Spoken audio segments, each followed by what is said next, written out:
औज़ुबिल्लाहि मिनश्शैतानिर्रजीम बिस्मिल्लाहिर्रहमानिर्रहीम। आज का जी तीसरा सवाल बड़ा इंटरेस्टिंग है और बड़ा हटके है। और ये पूछा गया है कि जी हमने सुना है कि आप बर्थिंग के एक्सपीरियंस में पैदाइश पे आपने कुछ काम किया है और बड़े मोज़े किए हैं। तो क्या आप डॉक्टर हैं और इसके बारे में जो हमने सुना है वो ठीक है? तो अगर अब आपने सुन ही लिया है तो मेरा ख्याल है कि मैं इसको डिनाई तो नहीं कर सकता। मैंने कोशिश तो हमेशा से ये की है कि मैं ऐसी बातें पब्लिक में ना करूं, इसीलिए हमारा वो जो आता रहा है वो अदारे के नाम से आते रहे हैं और उसमें मैं कोशिश ही करता था कि मेरा नाम ना हो। जी, अल्हम्दुलिल्लाह मैं इस पे मैंने काफ़ी काम किया है और मैं आपको उसकी कुछ अचीवमेंट्स भी बता देता हूँ। मसलन 2-3 सी सेक्शंस हुए हों और उसके बाद नेचुरल डिलीवरीज हमने किया जो कि मेडिकल में आलमोस्ट इम्पॉसिबल होती हैं, मेडिकल साइंसिस में। कुछ इनफर्टिलिटी के केसेस हमने देखे किए, वो मैं इंशाल्लाह फिर किसी दिन इस पे बात करूँगा इनफर्टिलिटी के ऊपर। लेकिन आपने बर्थिंग के बारे में जो पूछा, ये कहाँ से शुरू हुआ? देखिए, मैं जो लोग मेरे बारे में जानते हैं होलिस्टिक हेल्थ के हवाले से, मैंने तकरीबन 95 से इसके बारे में बात करनी शुरू की थी और मेरी कैसेट्स कुछ आई थी बदले के नाम से, उसमें मैंने इसका जिक्र भी कुछ किया था। कुछ मुझे मेरा होलिस्टिक हेल्थ में अपनी ज़ात के हवाले से तो काफ़ी इंटरेस्ट रहा, लेकिन मैंने कभी भी इसको अपना शोबा नहीं बनाया। लेकिन वो फिर कहते हैं ना, कंबल नहीं छोड़ता। लेकिन पिछले 30 सालों से ये शोबा चलता रहा, ना चाहते हुए भी चलता रहा और अल्हम्दुलिल्लाह मिरेकल्स होते रहे। इसकी बैकग्राउंड क्या है बर्थिंग के हवाले से? बर्थिंग के हवाले से ना बैकग्राउंड बड़ी इंटरेस्टिंग है। देखिए, मैं जो मुझे जानते हैं उनको ये पता है कि मैं एक बड़ा ऑब्जर्वर हूँ और अल्लाह ने मुझे एक एनालिटिकल माइंड दिया है।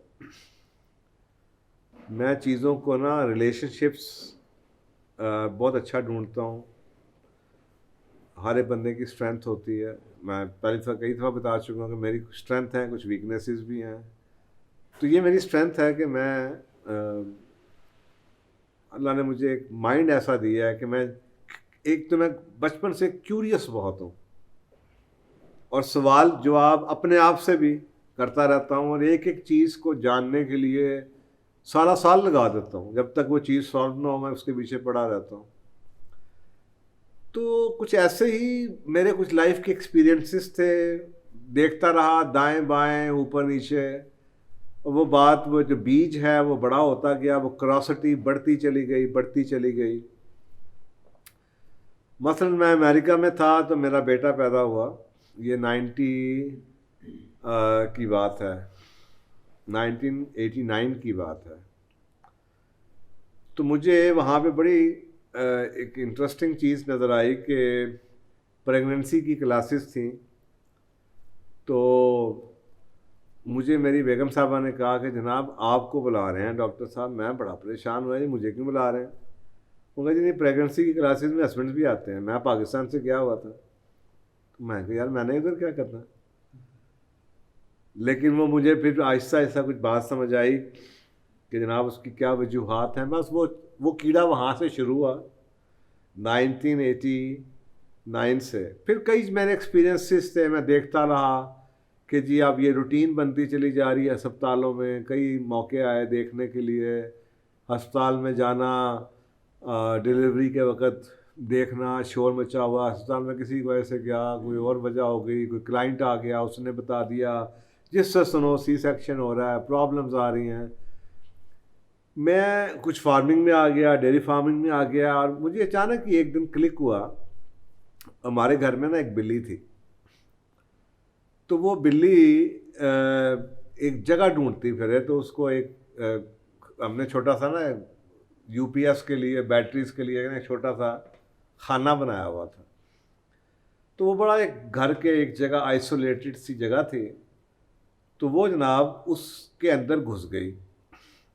अब वो कई 2-3 दिन से उसी में थी। मैंने कहा यार इसको निकालो। तो मेरे मुलाजिम ने आके मुझे कहा जी सर वो बच्चे देने वाली है तो उसको अभी नहीं निकालते। मैं बड़ा क्यूरियस हुआ कि अच्छा यार इतना बड़ा घर है, हर जगह छोड़ के उसने वो बड़ी ये कोजी सी जगह का सिलेक्शन क्यों की है। तो कुछ ही दिन के बाद जनाब उसके बच्चे भी हो गए। अब मैं उसको फॉलो करता रहा, मैं इस तरह की कई ऑब्जर्वेशंस की। ऐसे ही ये नहीं कि मैं कोई तहकीक करके बाकी काम छोड़ के जस्तजू में खोज में निकल गया, कोई मैं इन्वेस्टिगेटिव किस्म का जर्नलिस्ट नहीं हूँ लेकिन ऐसी लाइफ में गुजरते गुजरते कई एक्सपीरियंसेस देखे। मसलन किसी ने कहा यार मेरा एक बछड़ी हुई है, गाय ने बच्चा दिया, तो मैं पूछता था अच्छा यार कब हुआ, यार रात को कुछ हुआ, ऐसी कई चीज़ें होती थी। तो मैं अक्सर देखता था कि यार गाय भैंसों की डिलीवरी होती है तो उसमें तो कोई ऐसा मसला नहीं होता, तो ये इंसान की डिलीवरी इतनी मुश्किल क्यों होती चली जा रही है। तो इस तरह की कई चीज़ें मेरे दिमाग में आती रही, कुछ स्टडीज़ करता रहा, देखता रहा, मेरा इंटरेस्ट इसमें बढ़ना शुरू हो गया, यार ये क्या हो रहा है। मैंने जब काफ़ी चीज़ें ये देख ली तो मेरा एक हाइपोथेसिस डेवलप हुआ। मैंने देखा कि जब तक जानवरों की भी मेल जौन सी है ना वो सिक्योर फील ना करे, वो डिलीवर नहीं करती। मसलन अगर आपके घर में भैंस है या किसी की भैंस है, वो जब तक सेफ नहीं ना होगी, जब तक सेफ सिक्योर, और वो शायद उसका लिंक वो बनता है कि रात की तन्हाई में जब लोग नहीं होते, खामोशी होती है, जब वो सेफ फील करती है, डिलीवरी उस वक्त होती है। मैं ये सोचता था कि यार अगर आप अस्पताल में जाएं तो एक जानवर भी सेफ फील करना चाहता है डिलीवरी के वक्त, खामोशी चाहिए, लेकिन वो अस्पतालों में तो खामोशी नहीं है। और बदकिस्मती से सेफ्टी भी नहीं है। मैं आप सोचे ना, एक घर की बच्ची है और वो जनाब खामोद उसका अस्पताल गया, जॉब पे गया होगा फ़र्ज़ करें, वो घर में बैठी है, उसकी जनाब लेबर पेन शुरू हो जाती है, उसे माँ या उसकी सास या कोई और लोग उठा के सहेली शैली अस्पताल ले जाते हैं। अब वो अस्पताल में सारे के सारे लोग उसके लिए नए हैं, अनजाने हैं। वो एक जनाब एक नर्स आ जाएगी, दूसरे आ जाएगा पकड़ के टीका, तीसरा ब्लड प्रेशर लेने आ जाएगा, चौथा उसको बिस्तर पे लिटा देगा, साथ वाले बेड पे चीखों की आवाज़ आ रही है। अब ज़रा दिमाग में घुमाएं किसी गायनी का वार्ड और लेबर रूम के ज़रा नक्शा घुमाइए अपने, तो आपको समझ आ जाएगी मैं क्या कह रहा हूँ। तो मुझे बड़ी इस चीज़ पे हैरानगी होती, तो मैंने कुछ लोगों को एडवाइस करना शुरू किया, यार मैंने ऐसे किया, फैमिली में किसी ने पूछा, किसी दोस्त यार ने पूछा, तो मैंने उसको कुछ मशवरे देने शुरू कर दिए। मैंने कहा कि बीवी का हाथ पकड़ा करो, शाम को साथ वॉक किया करो। अब इस पर इंशाल्लाह फिर किसी दिन बात करेंगे इसका फ़र्क क्या पड़ता है। मसलन ये बीवी का हाथ पकड़ें, उसका वॉक करें, और एक बड़ा जो हमारा एक लेबर इंड्यूस करने के लिए अस्पतालों के अंदर एक इंजेक्शन लगाया जाता है जिसे ऑक्सीटोसिन कहते हैं। मुझे हैरानगी होती है कि इंसान को क्यों ऑक्सीटोसिन की ज़रूरत है। अगर उसका हस्बैंड उसके साथ है तो, और उसके साथ उसके अच्छे ताल्लुकात हैं, तो वो ऑक्सीटोसिन तो आएगा। और अगर वो सेफ़ एनवायरनमेंट में होगी, खामन साथ है, अच्छे लोग हैं, तो वो उसकी लेबर पेन भी चलती रहेगी और उसकी डिलीवरी आसानी से हो जाएगी। लेकिन होता ये नहीं है। होता ये है कि उस टाइम पे अक्सर औकात खामन साहब होते नहीं है और वो बीवियां मेके में गई होती हैं। घर के कुछ लोग उसको उठा के हॉस्पिटल में ले जाते हैं जहां पे तमाम लोग अजनबी हैं।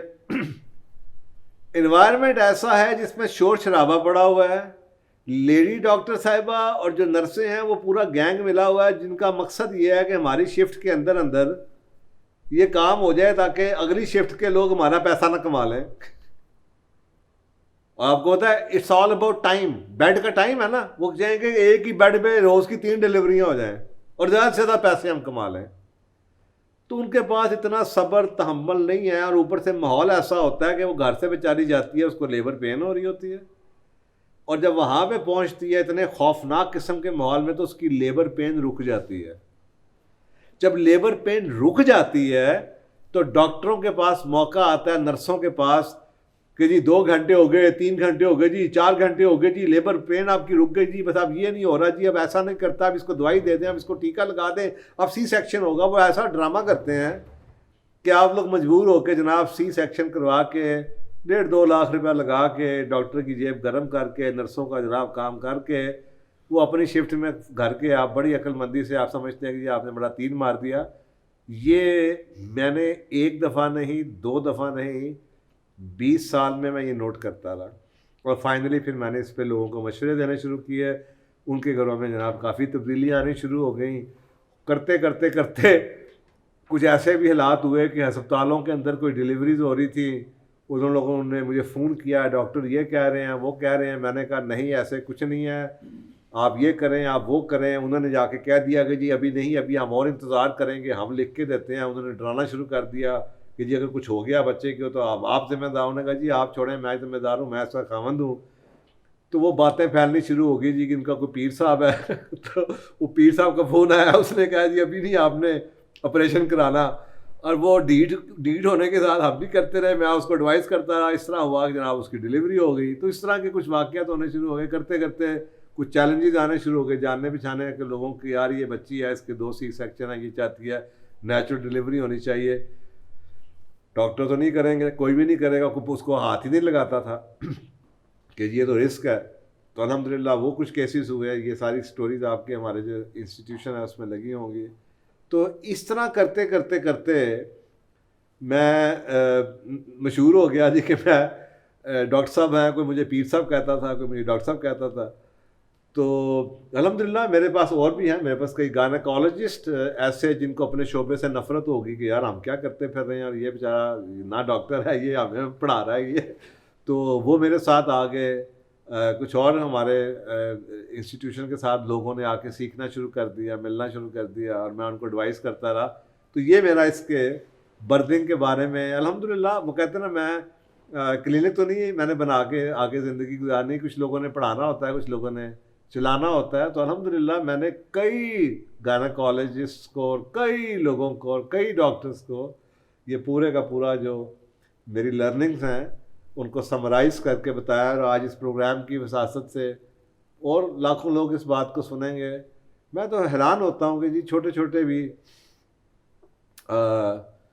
जो उनसे आजकल के लोअर मिडिल क्लास के हैं बेचारे, जो मजदूरी करते हैं, उनको भी इस चक्कर में डाल दिया लोगों ने कि वो बेचारा आके बताता है कि जी नहीं जी बड़ा ऑपरेशन हो गया जी, डॉक्टर ने कहा जी बच्चा नहीं होएगा जी। इस तरह वो बेचारा रोने वाला हुआ 30-35 हज़ार रुपये उससे भी निकलवा लिया। और ये इतना आम हो चुका है कि अल्लाह के निज़ाम में हमें सोचना चाहिए। इसकी कई वजूहत हैं। इस जो मैंने आपको बताई है सिर्फ उसका मेरा इस शोबे में एक्सपीरियंस क्या सर वो बताया है। मैंने अभी आप इसका ट्रीटमेंट नहीं बताया।